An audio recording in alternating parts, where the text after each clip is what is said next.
Hello friends, welcome to Code with Nginx. So you have just bought your new VPS or planning to buy VPS in future, but don't know how to secure it.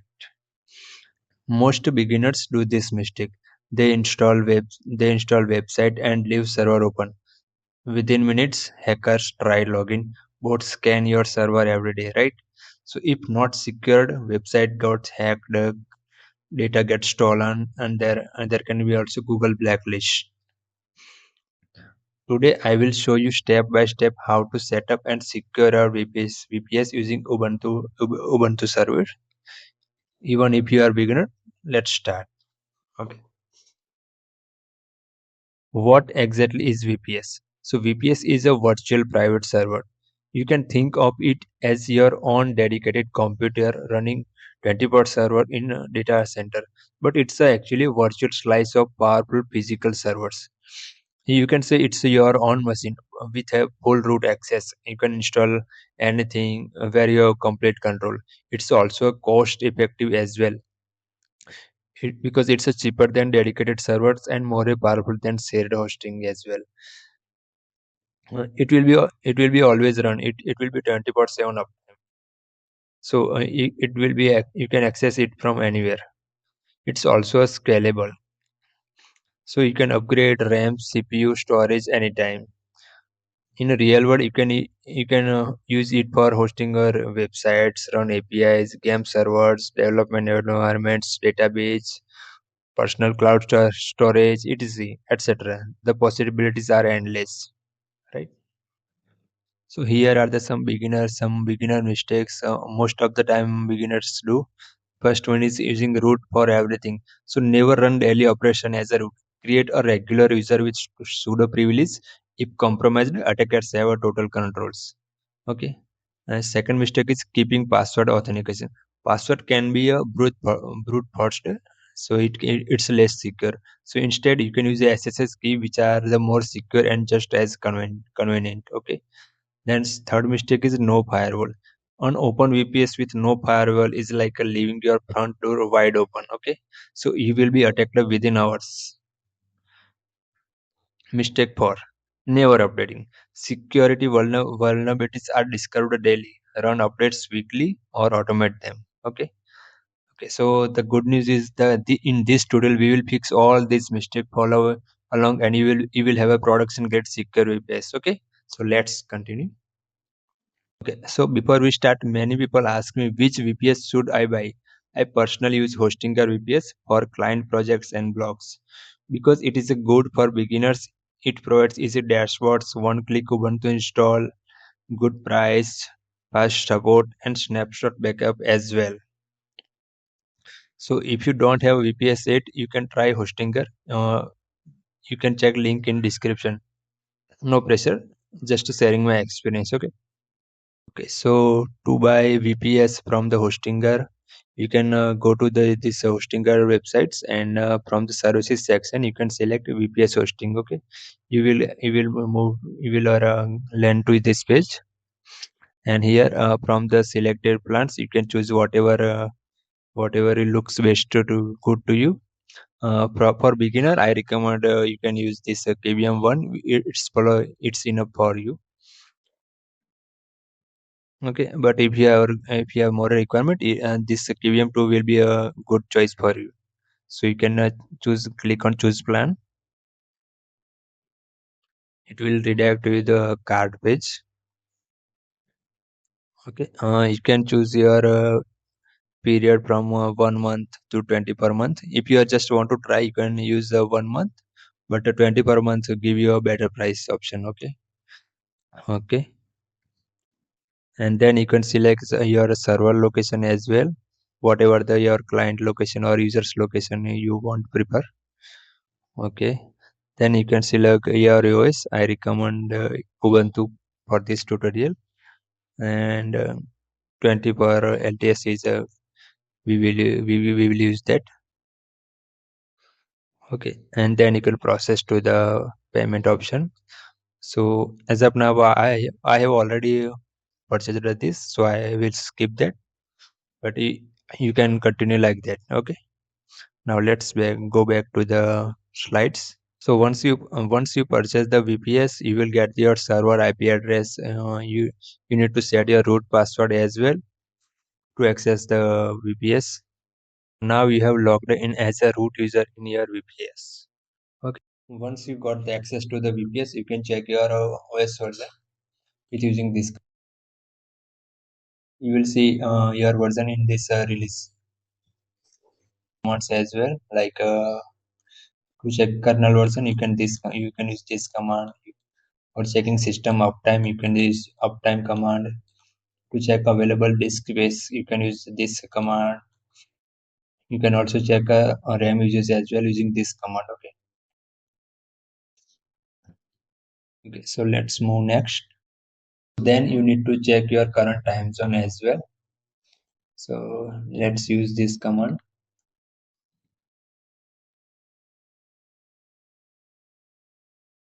Here you will see your system's VPS local time and time zone. So in my case, it's Asia Kolkata IST time. Okay. In your case, it will be a UTC. It's a default.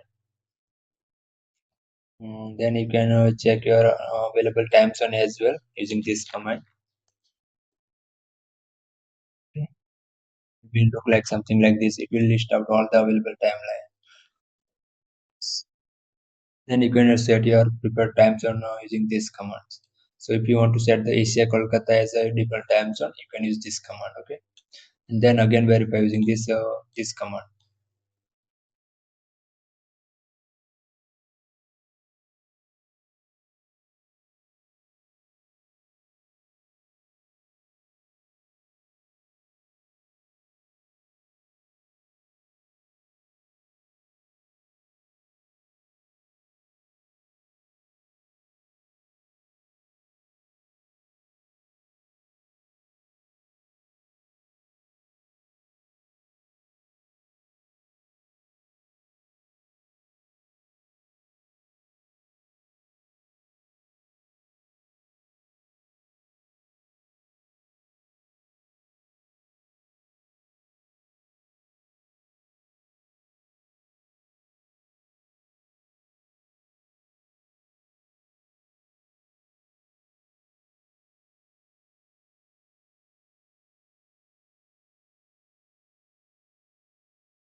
Now, so as you have seen, as of now we are using a root user for all this thing, but it's not a good practice.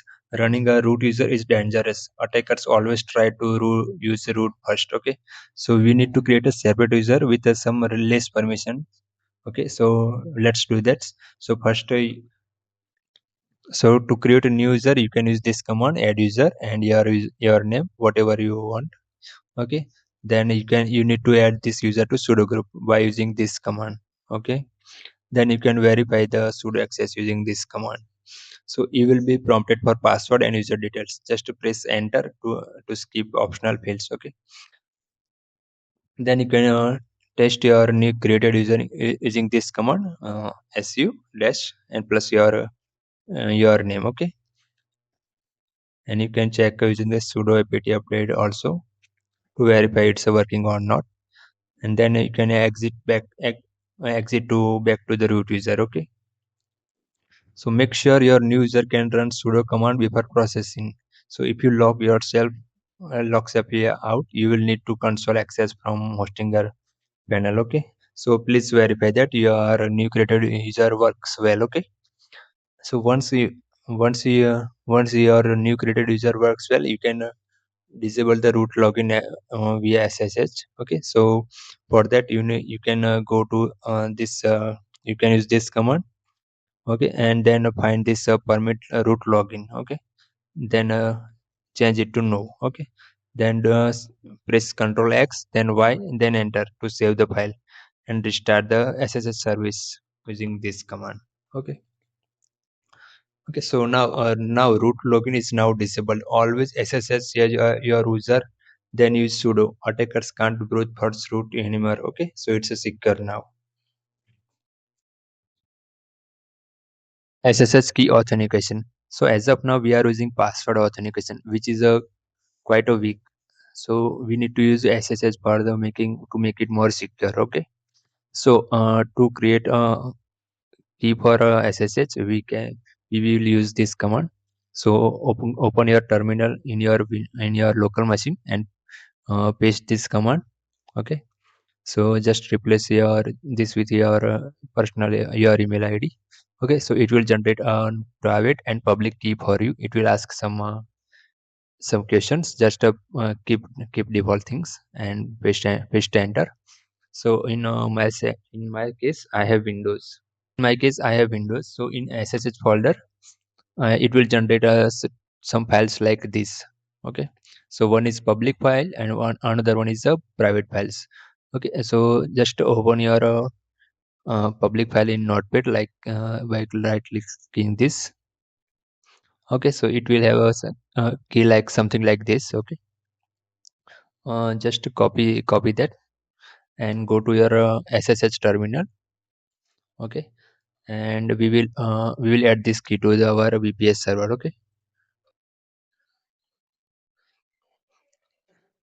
Go to your VPS server with your created sub user, and then go to this directory SSH authorized key. Okay.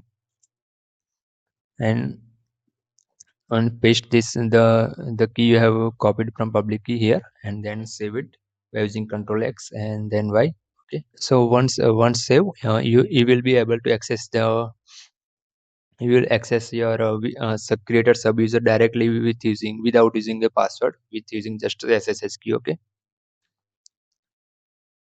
Okay. So and then you can exit from your current SSH session using this exit command. Then try login in again using this using your name and your server IP like this. Okay. So if you log in without entering password, your SSH key are working perfectly. Okay. So if it asks for password again, so there might be some issue. So in that case, you need to check your authorized key permission. You make sure if you have that permission like this. Okay. Also, you can check your directory permission as well and verify. Make sure you have properly pasted the public key in this authorized key file. Okay. So no need to panic. Just to verify the things. It should be work properly. Okay. Okay. And then there is a final lockdown. Okay. So this is optional. If you want to make it more secure, you can do that. Like you can disable password authentication. So you can you can do this by using this command sudo nano as a config, and you can find this two configuration: password authentication and public authentication. Change it like this, no and yes, and then you can do restart with using this command. Okay. So now this will make your system more secure, and it will don't allow to access with password. It will just accessible with the SSH key only. So now your server is more secure. Okay. So it can also prevent your brute rockets and can make your completely secure and secure. Okay. Okay. Next. Okay. Firewall configuration. Okay. So by default, firewall deny everything by default, only allow what you need. So with using firewall, we can choose what are the incoming and outgoing requests we are going to allow in our server. So to make secure, we only allow the things which are we needed. Okay. So first we need to check what are the we can do this using this. Okay. So first we need to set default policies using this command. Okay. That second one is allow outgoing. Okay. And also make sure to allow SSH and in this 2020 port. Okay. And then there is this 80 port for HTTP and 443 port for the HTTPS. Okay. Then enable the EFU. Okay. UWF for the author.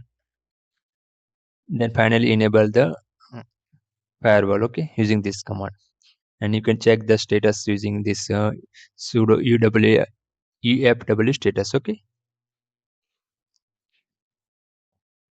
make sure you and always make sure you allow SSH port before enabling UFW. If you forget, you will need to console access from Hostinger to fix it. So make sure it okay. So additionally, if you want to rate limit, you can also do some configuration like this. Like if you want to rate limit this request, you can use this like this. And if you want to allow if you want to allow access from only specific port, then you can do this like this. Okay. And if you want to delete specific rule by number, you can use this command. Okay. So now your server is so now your firewall is active. Okay. Your server now blocks all unauthorized traffic. Only explicitly allowed connection can reach it. Okay. Okay.